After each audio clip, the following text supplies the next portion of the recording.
Hello and welcome to the Film Pulse podcast. This is episode number 412. My name's Adam Patterson. With me today, we got Kevin Rakestraw. Hey, Kevin. Hi. How you doing? Yeah, I know. Doing all right. All right. How you doing? Doing okay. Coming off of a huge migraine last night, so I'm recovering from that. But otherwise, Yes. I'm wrapping up my Tribeca stuff, so I'll be getting into that later. This week on the show, we'll be reviewing the horror thriller Censor. We'll also be going over some of what we've been watching on the watch list, and this week's new releases in theaters, VOD, and Blu-ray. Thank you so much for joining us this week. Please remember to review us on iTunes if you get a moment. That would be very helpful. Just one bit of housekeeping. The new Saved by the 90s should be dropping later this week. We are talking about legal thrillers this month. So we got a bunch of John Grisham stuff in there, including The Firm, The Rainmaker. We got The Pelican Brief, and then it's not a Grisham, but we got a few good men in there also. All right. So that was a fun week. You know, the crazy thing is I realized that I never saw any of those movies. Like, some of them I could have sworn that I've seen before, like A Few Good Men. But then as I was watching it, I started to realize, like, I think that I've just seen clips and maybe part of it on TV, but I don't know if I've ever seen it in its entirety. Oh. So it was definitely an interesting month because I'm pretty sure I didn't see any of those movies. So stay tuned for that. With that, I think we can jump into our review. We're talking about Censor. This is co-written and directed by Frano Bailey Bond. I have a synopsis here. After viewing a strangely familiar video nasty, Enid, a film censor, sets out to solve the past mystery of her sister's disappearance, embarking on a quest that dissolves the line between fiction and reality. Oh, Look boy. out. Look out. Oh, man. So, Kevin, you were pretty excited for this one. You were pumped. I was. So we'll Jazzed up. start it with Jazzed you. This is a theme that I think that both of us are interested in. I particularly love the subject of film censorship. Even when I was in college, for a short time, I even wrote a paper on film censorship, and I love the subject. And especially like video nasties. I think that the whole video nasty era was so fascinating. So anytime there's a movie that tackles the subject, I'm all about it. But we'll start with you, Kevin. It sounds like you were pretty jazzed up, too. Oh, no, I definitely was. I was super jazzed. Oh, man. Super jazzed about this movie. Tandem jazz. So we'll start with you, Kevin. What were your initial impressions of Censor? I was really excited. I like the idea, the premise of this movie. Now, I was a little bit leery about the whole, that line between fiction and reality melting, because we've seen a lot of those movies. So I was a little bit worried about that, but I like this angle of coming at it from the film censorship, the video nasty angle. And I thought that would make it, fresh. And I have to say that for the most part, it was. I really like this movie's style. I could have used a little bit more in terms of just like mindfuckery. Could have used a little bit more in that realm. But I really, really appreciated and found it refreshing that the biggest worry for me, the trepidation that I had, was the line between fiction and reality. And I did enjoy that the majority of this, what it built up to, is very, there's a lot of ambiguity in there where you just really don't know what the hell's going on at the end. Outside of, some developments, you got, those are solidified. But then there's a certain point where it just breaks, and I found that really refreshing, and I enjoyed that. Yeah. And it's so many of these movies, I think that's where they falter, is in that ending, sticking that landing. For me, it seems like they always try and like wrap it up in a little bow, and that's like I never want that. And I'm just really happy that I didn't really get that here. Yeah, I agree.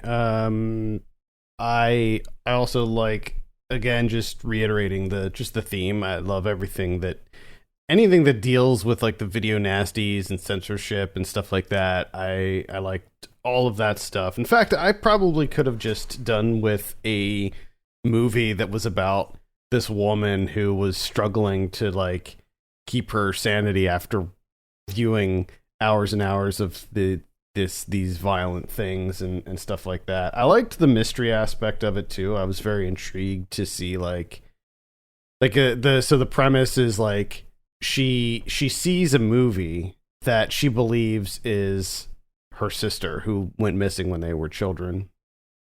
And when she sees this, it starts like evoking all of these like memories and stuff like that. And she starts trying to seek out the creator of this film and the actor who she believes might be her sister. And I liked all that stuff. When the blending of like reality and all of that stuff happens, like the fiction and reality, probably could have done without that. Actually, I don't know. Like you, luckily, I was just getting tired of that whole shtick. Now, I do like where they went with it, though, where this movie gets pretty meta. And I actually was surprised that they went meta with it. And I was like, oh, shit, this is kind of fresh. Like, this is kind of unique. Yeah. I mean, what essentially happens, I don't think this is a spoiler, but the movie basically turns into a video nasty. And so I kind of liked that whole angle. So yeah, I like it. So it worked for me for the most part. And I like that the whole blending or the dissolving of the line between fiction and reality. It's very minute. So like it doesn't take up a large portion of this movie. Like it's not so many of these movies of this ilk are like that's such a good chunk of the runtime is like, is it happening? Is it not happening? Is she crazy?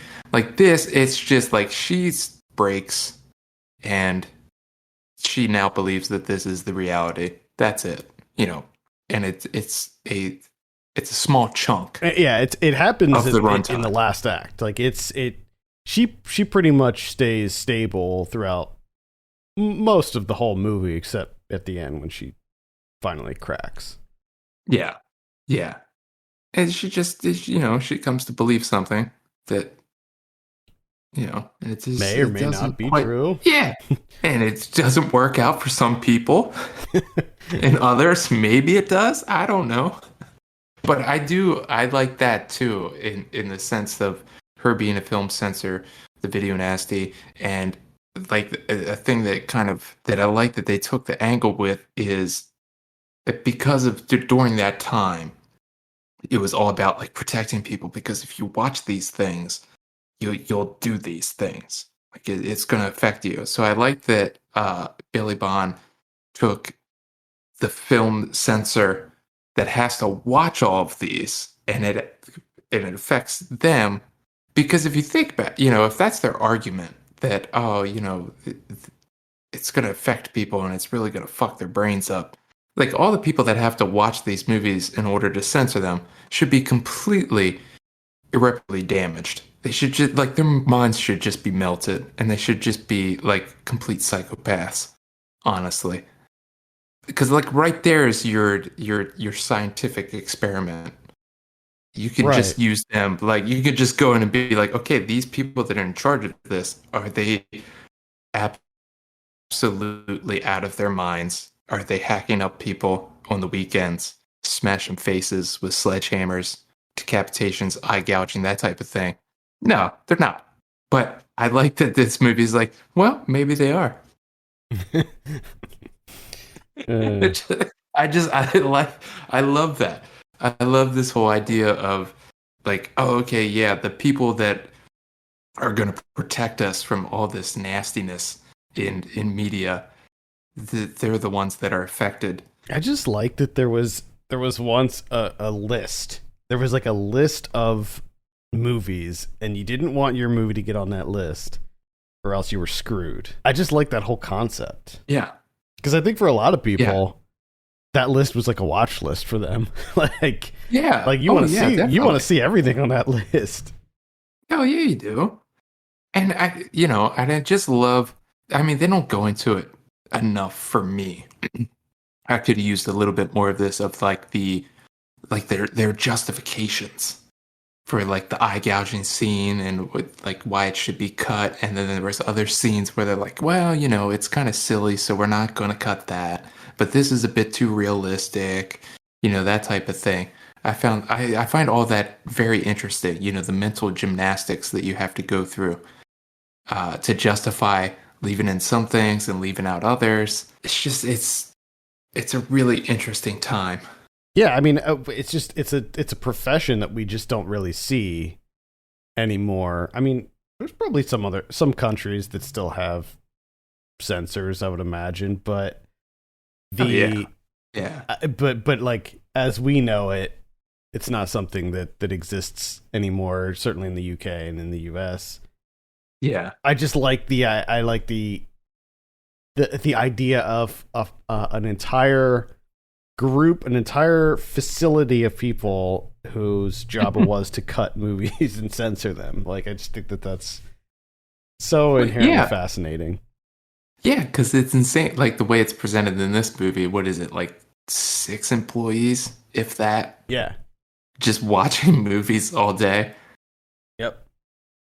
Which is funny because that's the other thing that I think is really, really interesting is you have these directors getting censored, and the people that know most of like about their careers and like their progression, like from film to film, are these censors. Like they know like inside and out. Yep. Like even because the public doesn't get to see everything that these guys get to see, which is really, really fascinating to me as well.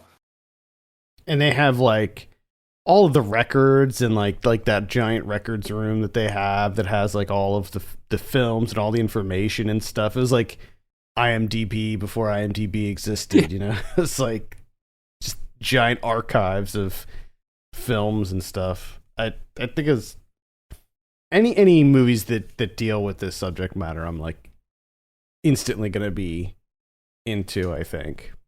Yeah, and I like where they took it. And I really like the visual style of this, blending like the video nasty aesthetic, the VHS aesthetic into the movie itself. And weaving between the two. Yeah, I found it very entertaining. I really enjoyed it. Yeah, they would switch up the aspect ratio during those scenes, and like, I don't know, I was a little bit conflicted about how I felt about when they would do the video nasty portions of it, because it didn't quite, it was shot the same way. So like, as far as like the filming of it, it was shot, they made it look like there were like VHS like tracking things and stuff, but it was still shot on film. But then they also pinched the aspect ratio, so it was like, maybe if they shot that stuff on VHS, it would have had a bigger impact rather than shooting it on with the same cameras that they shot the rest of the film on. Yeah.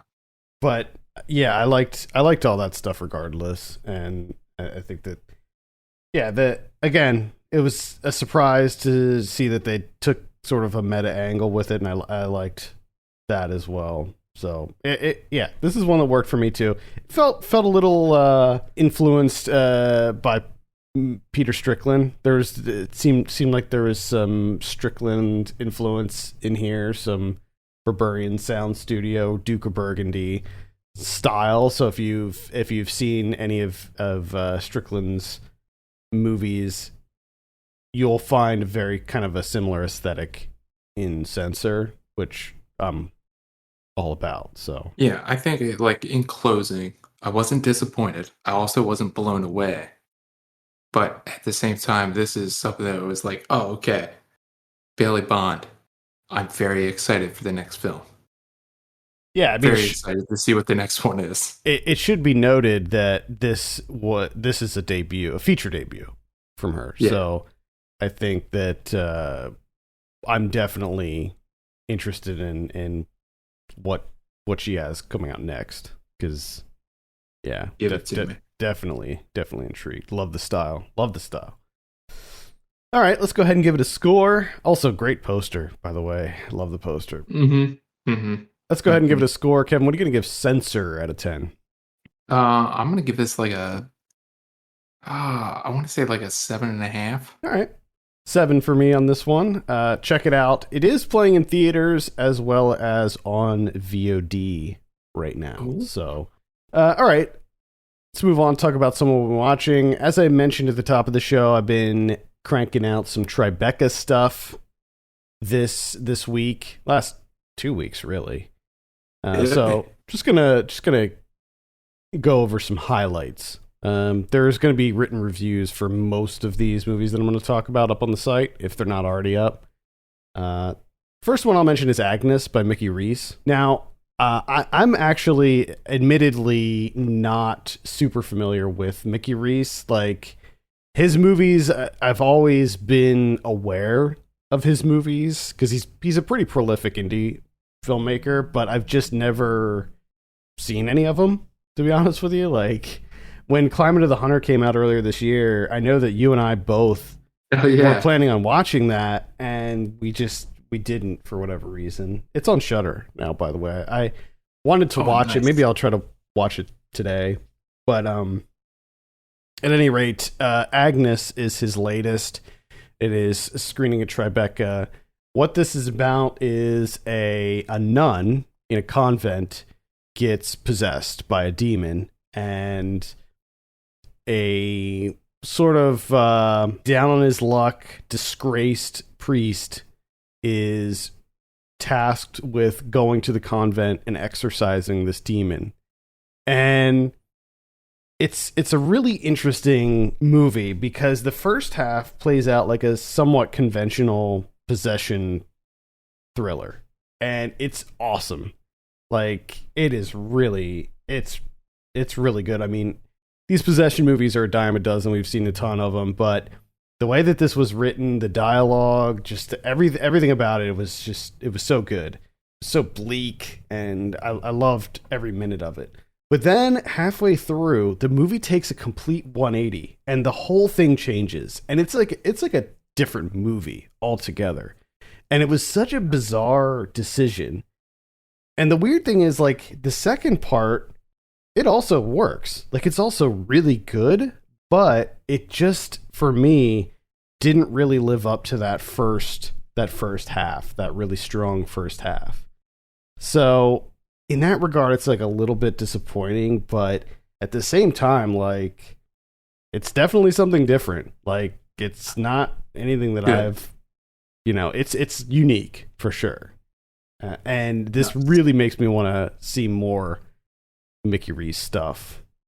So Agnes is one that I could maybe give a light recommend as long as you kind of have an idea going into it. I think if I knew going into it that there was going to be this like major tonal shift and I could like sort of mentally prepare for it, it would have been a little bit easier. Gotcha. I watched Chopping Mall.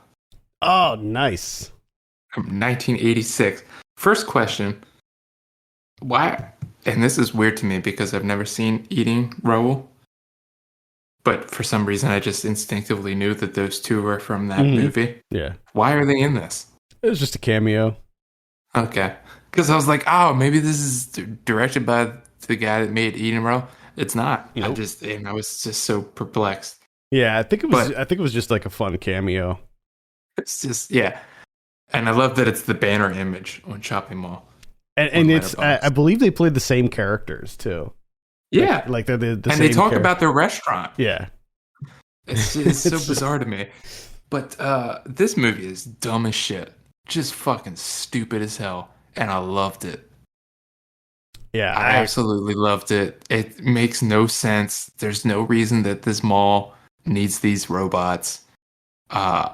Like the amount of money that went in for because it's not just the robots that monitor this mall. They have like this huge, very advanced like centralized location that like controls them, which had to cost a shit ton of money. These things have lasers for some reason. They gave them lasers.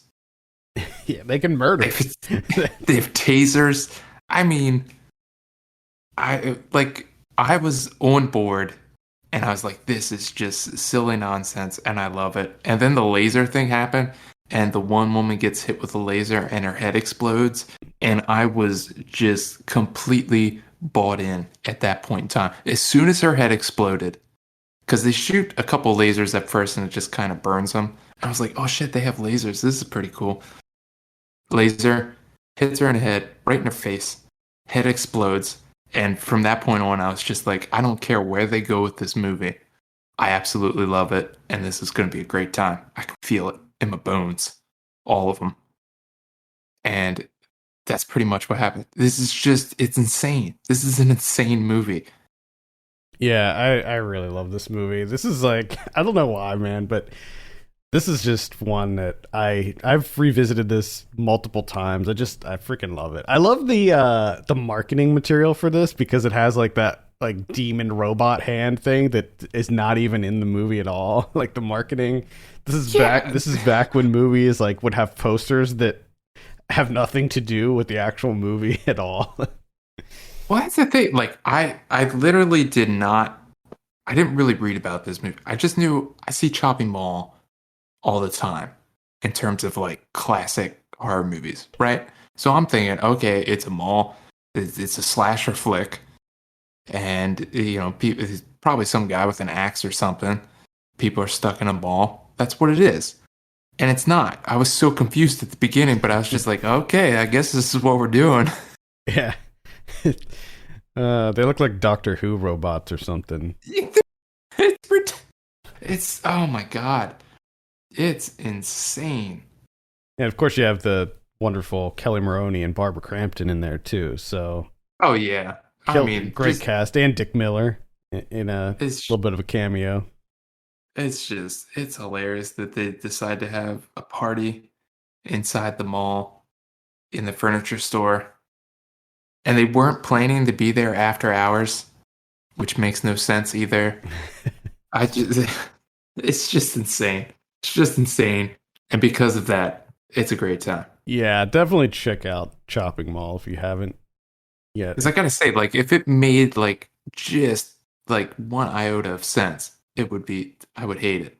I just love that it's committed to just being absolutely ridiculous. Yep. Cool. That's on Shudder, I believe, so you can check it out on there. One interesting one that I saw was Ultrasound. This is directed by Rob Schroeder. It's based on a novel, I believe, but this is sort of a sci-fi, bit of a mindfuck type movie. It opens with a guy who his car breaks down. And he ends up finding this house that's nearby. Married couple lives there. They allow him in, and things are a little bit weird. This couple's a little strange. And then all of a sudden, the husband asks him to sleep with his wife.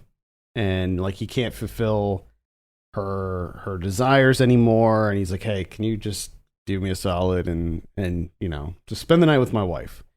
And he's reluctant. He's very reluctant at first, but then he eventually does it.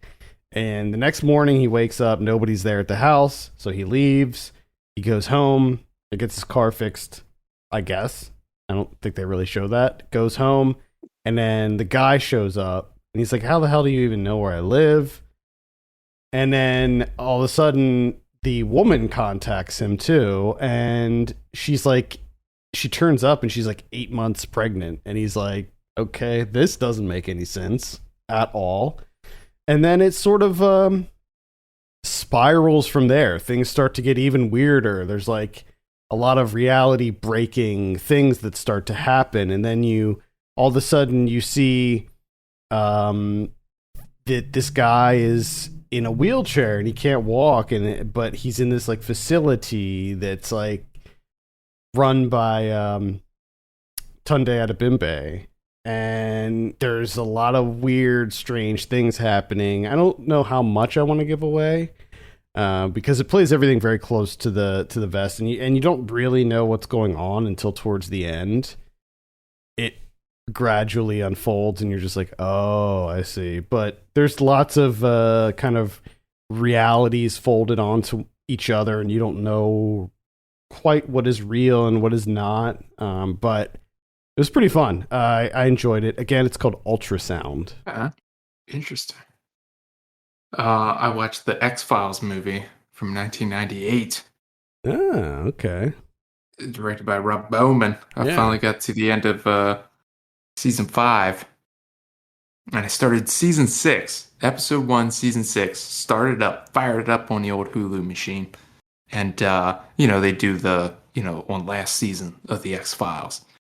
And during that, recap, they folded in the movie. Some stuff from the movie. And I'm just like, I don't remember, I just watched the end of season 5. I don't remember any of this shit. There's a giant spaceship out in the middle of the Arctic. I don't remember that.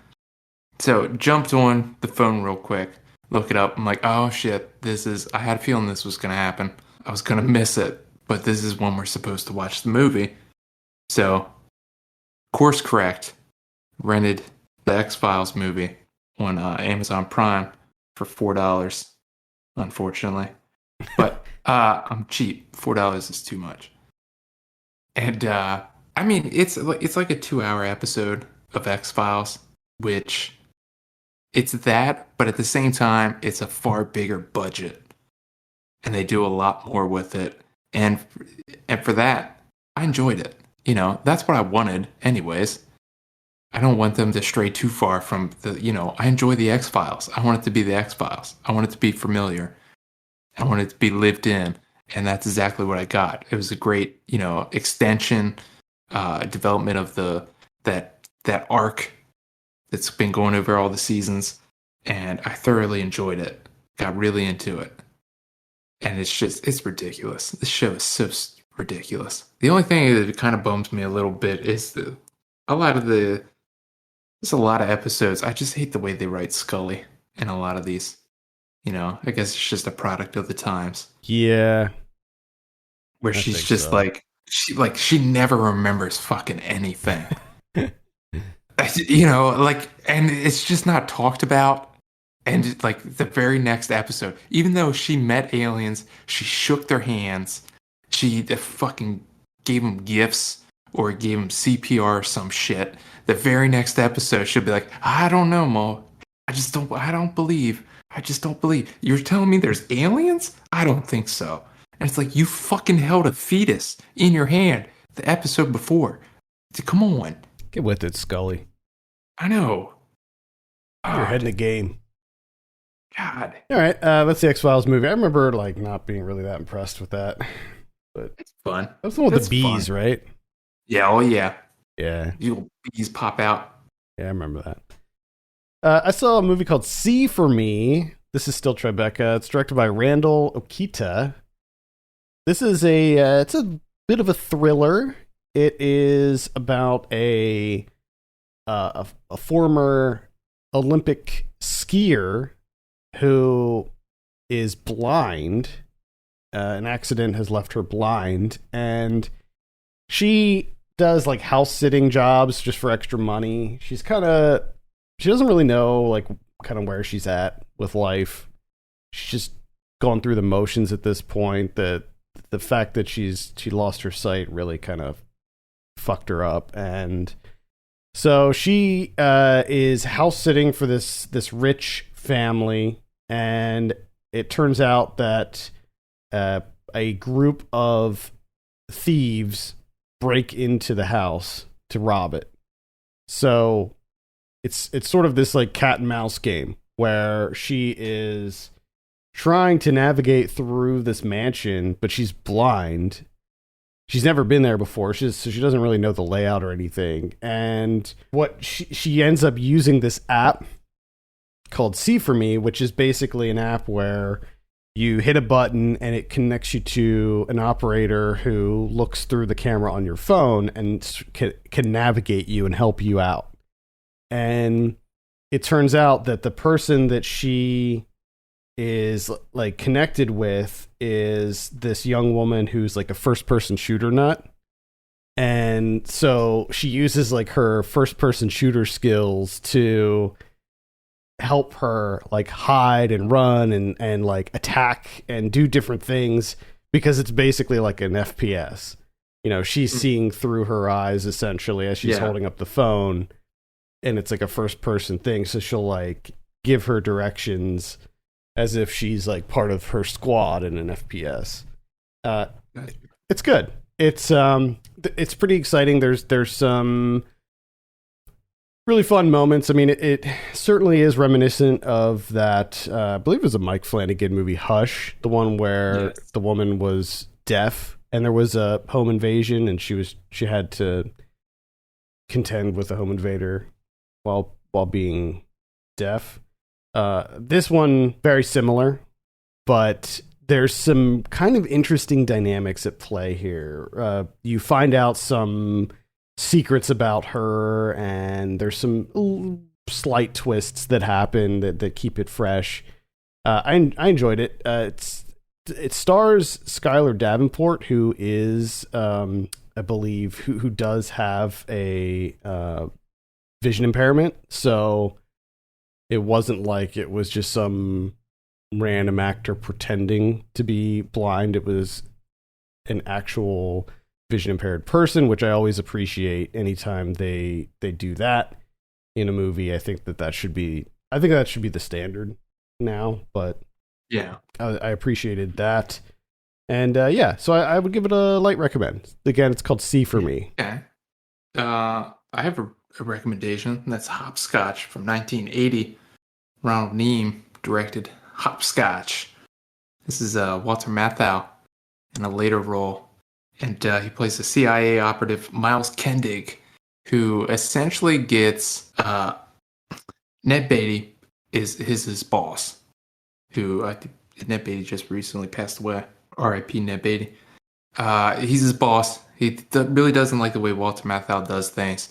Walter Matthau's from like the old school way of doing things, and Ned Beatty's he's new school, you know.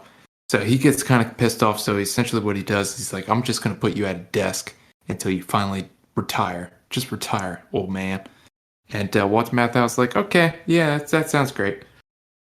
And what he ends up doing is globetrotting around the world while writing a memoir, essentially uncovering all of the CIA's like failed attempts at, you know, overturning governments, assassinations, that type of thing. Like all the dirty laundry, all the skeletons in the closet, not just from America, but also Russia, England, like everybody. And he's sending it out like every week. He's sending out more transcripts, new chapters, and you know, the CIA is fucking infuriating, and they're trying to catch him. And it's just him being a dick, really, to the CIA. And it's a good amount of fun. It's just him outsmarting them constantly, game of cat and mouse, and it's enjoyable. It's a fun little movie. Nice, man. Walter Matthau, what a career! Just looking through his filmography here. And if you're someone like me that likes Walter Matthau, you're gonna enjoy it. It's classic Matthau. Yeah, I mean, the Matthau Lemon combo can't be beat. Oh, and this one has young Sam Waterston. Oh, wow. Plays like he's like they were really good friends, and then Sam Waterston is essentially like his replacement, but now he's got to, you know, track him down. It's a good one. It's fun.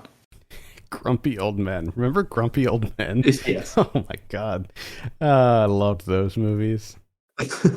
Grumpy Old Men. Oh man, good stuff. All right, let's see. I saw The Novice. This is the movie that won the Narrative Film Award at this year's Tribeca. It's directed by Lauren Hadaway. This is about a college freshman who decides that she wants to join the crew team, and it turns out that she's got some issues, got some major obsessive compulsive type issues. And when she decides to join the crew team, she just, I mean, all in. It just consumes her, and she just wants to be rowing all day, all night, rowing nonstop, learning the techniques, learning the times that she needs to get. Just, if she's not sleeping or studying, she's rowing. And it's kind of a story of just, it's a character study, really. It's just her trying to get on the varsity team and stopping at nothing to do that, and like the sort of the hell that she puts her body through to get there. It sort of reminded me of Whiplash a little bit in how it was shot. Very frantic. I mean, this movie is just, it's fast. Like, this movie just moves at a breakneck pace. Like, everything is just coming at you 100 miles an hour. And I think that it works within the themes of this movie. I think that some movies, it wouldn't be something that I could really stand. I think that I would get really annoyed. And this movie does straddle that line where it's sometimes you're just like, all right, I need a break. I just need a break from this. This is so intense. But it doesn't let you breathe. I mean, it's just a movie that goes and goes and goes. And I mean, I think that that's very intentional. It's quite well shot. I love the aesthetic. It has this kind of dreary look to it. There's like no color in this movie at all. I don't know. I think it's a fictional college, but I'm not sure. The college has this like very industrial look. Everything is sort of concrete and very plain looking, and I loved that. It's raining through most of the movie, and it's quite good. Isabel Fuhrman is the lead, and you may remember her from the movie Orphan. She plays the girl in Orphan. Oh, okay. Yeah, I think this might be the first time I've seen her since that movie. But she does a fantastic job in this. She is so good in this. Like, I think that she has a super bright career ahead of her, because she is like, I mean, she knocks it out of the park. Just incredible performance. So I definitely recommend The Novice. It's just know that it's pretty intense going into it. All right. Good to know. Good to know. The only other thing I watched is Sound of Metal. Okay. The much talked about. Mm-hmm. This is God, what did I watch this on? Prime? Yeah, it's an Amazon movie. Prime. Yeah. So this is I for the most part enjoyed this. I like everyone else said, just to reiterate, the sound design in this movie is without a doubt the highlight. They really handled their business there, and especially with what this movie deals with, this heavy metal drummer losing his hearing. You need that, and they do a great job of it. The performance is good. Riz Ahmed does a great job. The only thing is like, it's kind of it's a tidy little film. The developments, the resolutions, they all, exactly what's going to happen.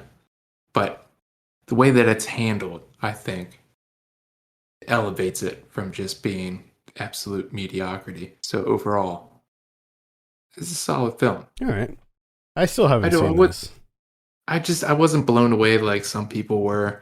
Like the way that they shot like him like drumming, like when they're on tour and he's playing was really interesting. And then that all just kind of like it's just off to the side, and then it just becomes this really like quiet, emotional, like him coming to terms, like he goes through all the stages of grief. Yeah, see, that's kind of what I thought it was going to be, and that's why I kind of avoided it, because I like felt like I knew what it was going to be before going into it. Yeah. And the other thing that they do is he plays a guy that's a heroin addict that's 4 years clean.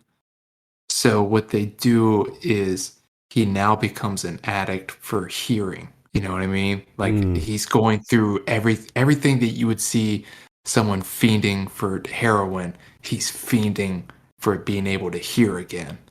So they go through that whole route.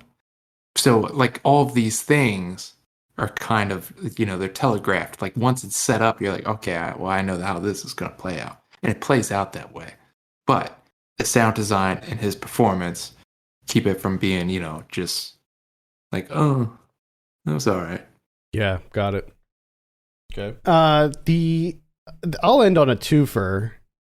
These are both playing Tribeca, but it's interesting because they're both essentially the same movie. They're both documentaries. One is called The Kids, and the other one is called All the Streets Are Silent, The Convergence of Hip Hop and Skateboarding, 1987 to 1997. Is that... That's the title. Can you... I hate to do this to you, but can you say it one more time? Sure, yeah. All the Streets Are Silent, The Convergence of Hip Hop and Skateboarding, 1987 to 1997. Okay. So, interesting. Both documentaries are about the 90s skateboarding scene in New York City. Obviously, the second one with the long title also incorporates the hip-hop scene in the 90s. Yeah. Specifically like the kind of underground hip-hop scene that was starting to blow up. You have like super early performances in here by like Busta Rhymes, Jay-Z, Wu-Tang, there's like a lot of DJs that they incorporate in here, like Stretch Armstrong. The second one is a much more polished, complete documentary, whereas the first one specifically tries to look at the movie Kids and the culture surrounding Kids and the making of it, and like how the movie affected the kids in the movie who were involved in the movie, like Harold Hunter and Justin Pierce. And the problem is the other movie, All the Streets Are Silent, it also does that. Like it talks about Harold Hunter and Justin Pierce, and both movies clock in at about 90 minutes.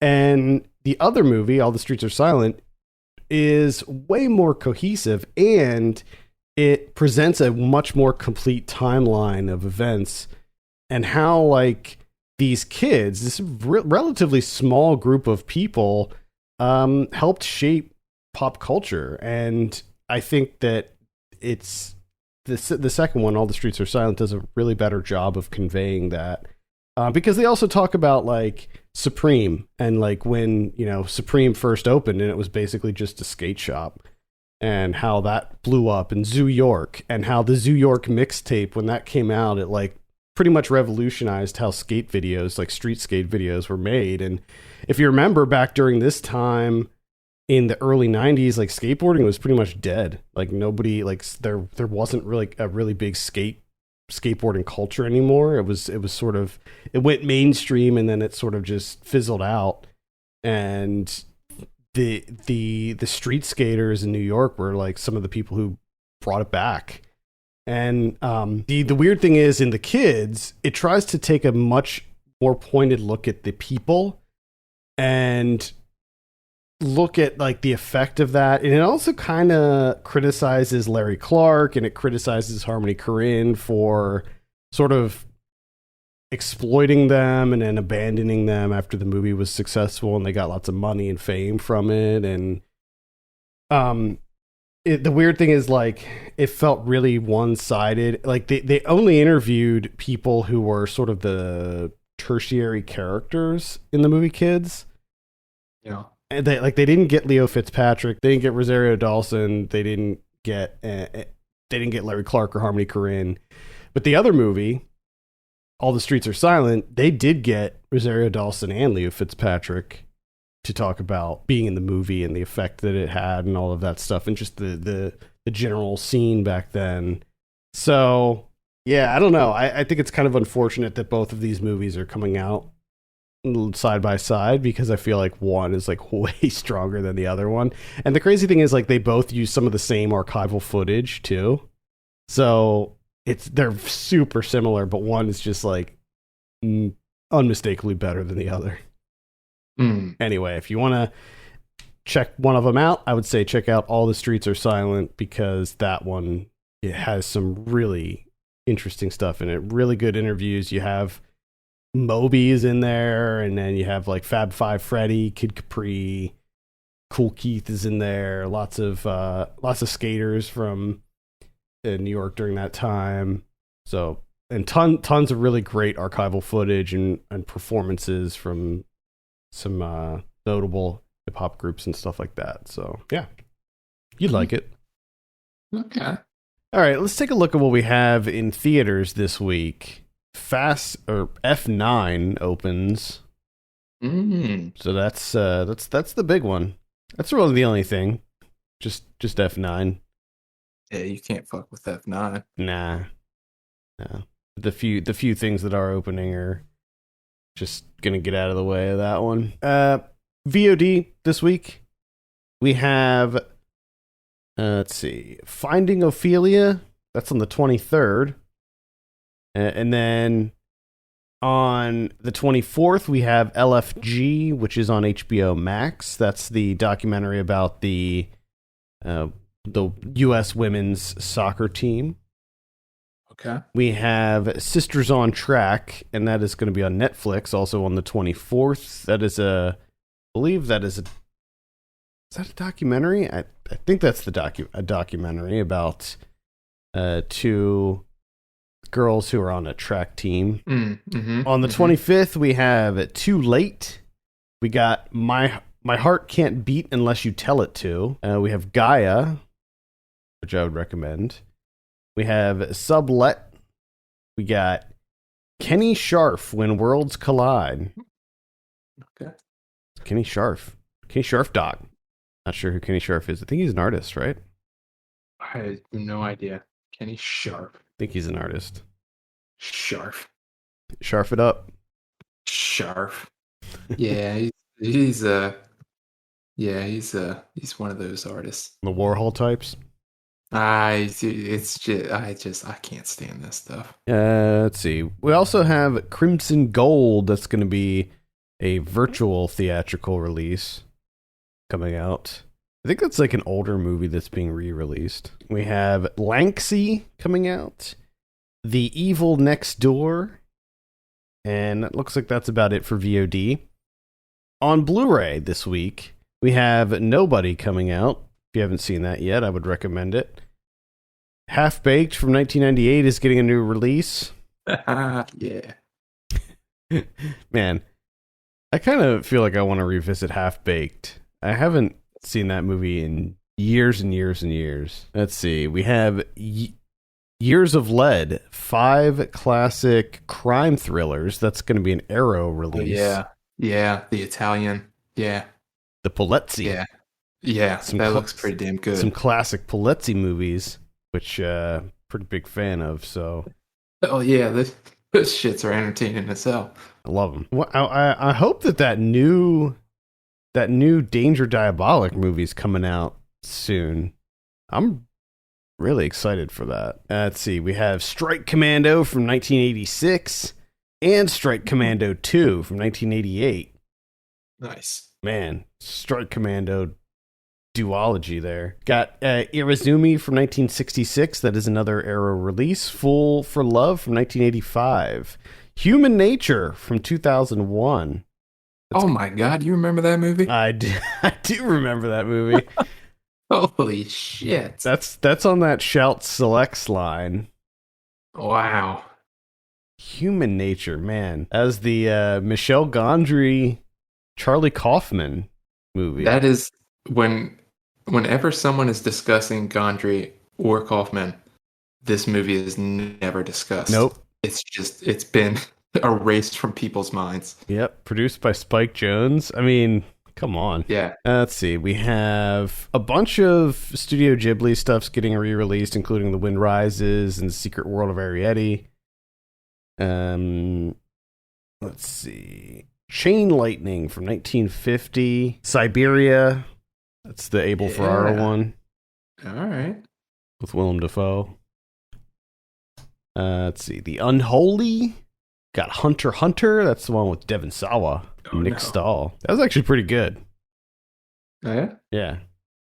Pretty good. I think Saw was making a comeback. Watch out. Paper Tigers coming out. Recommend hell that. Yeah. Hanger from 2009. The 2-disc collector's edition of Hanger. Never even heard of this movie.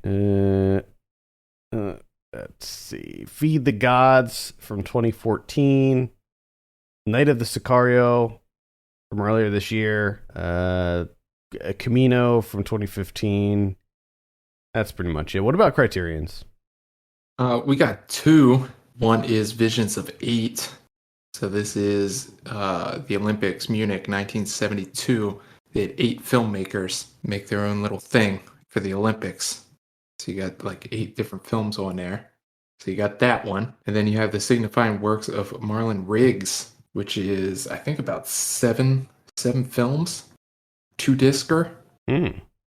Yeah. All right. The Criterion's actually starting to put out some more black film. Yeah, they have some more coming down the pipe too. I noticed. Yeah, they have that Van Peebles that box set. Yeah, they're really starting to. They're going hard on the box sets lately. I've noticed. Is Visions of 8? Are the films in this included in that massive? Remember that massive Olympics box set that they came out with? You know what? I don't know, because that was like every, from like the beginning of the Olympic, whenever they started filming. Yeah. The Holy Till. Yeah. So I would imagine that has to be a part of it. It would seem weird to not have the Munich Olympics 8 films from the Munich Olympics in that. I mean, that box set was huge. It was like 30-some movies. It was like ridiculous. That was a massive box set. That was crazy. All right. I think that's going to do it for this week. Thank you so much for listening. You can send us your questions and topics to podcast@filmpulse.net. You can follow us on Twitter @FilmPulseNet and @FilmPulseKevin. And if you have a minute, consider reviewing us on iTunes. That would be super helpful. For Kevin Rakestraw, my name's Adam Patterson. We'll see you next week.